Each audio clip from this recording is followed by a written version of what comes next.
Madam ఏంటి ఆ video ఏదో వైరల్ అవుతుంది, ఏదో పిల్ల ఎవరో కావాలని చేశారు సార్ అది.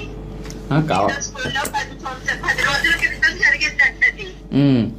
సైలెంట్ అయిపోయాము పిల్లలతో, తల్లిదండ్రులతో, పెద్దలతో అందరితో. అదే అక్కడ స్థానికంగా ఫోన్ చేస్తే వారం క్రితం జరిగిందండి అని చెప్తున్నారు.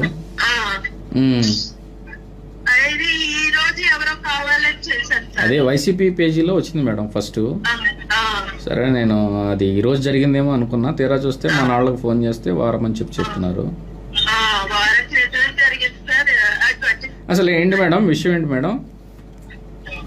ఏం లేదండి, పిల్లలు ఏదో పెద్ద ల్యాబ్ అసిస్టెంట్, లైబ్రరీ అసిస్టెంట్ కొట్టారు.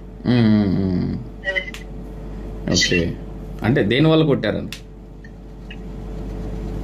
అంటే అంత గొడవకి కారణం?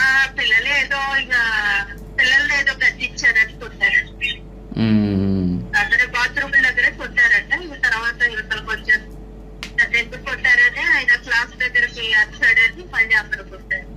ఓకే ఓకే, అది ఇప్పుడు కామ్ అయిపోయింది మేడం, ఇద్దరు మాట్లాడుకున్నారా? మొన్న మేము తల్లిదండ్రులతో మాట్లాడాం. పెద్దలు, మన ఊరు పెద్దలు కూడా అధికారుల వరకు వదిలేమ్మా, ఎట్లా కొట్లా సర్దేసి ఏంటన్నారు. సర్దేసామండి. పిల్లలకి ఇంటి దగ్గర నుండి చదువుకోండి.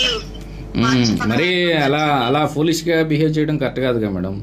ఏంటి సార్, అలా పిల్లలు కూడా అసలు ఆ వీడియో చూస్తే చాలా అంటే అక్కడ ఎవరి తప్పు అనేది పక్కన పెడితే పిల్లలు మరి చాలా దారుణంగా ప్రవర్తించారు మాస్టర్తో. అది ఒకసారి రిపీట్ కాకుండా చూసుకోండి మేడం. Okay okay.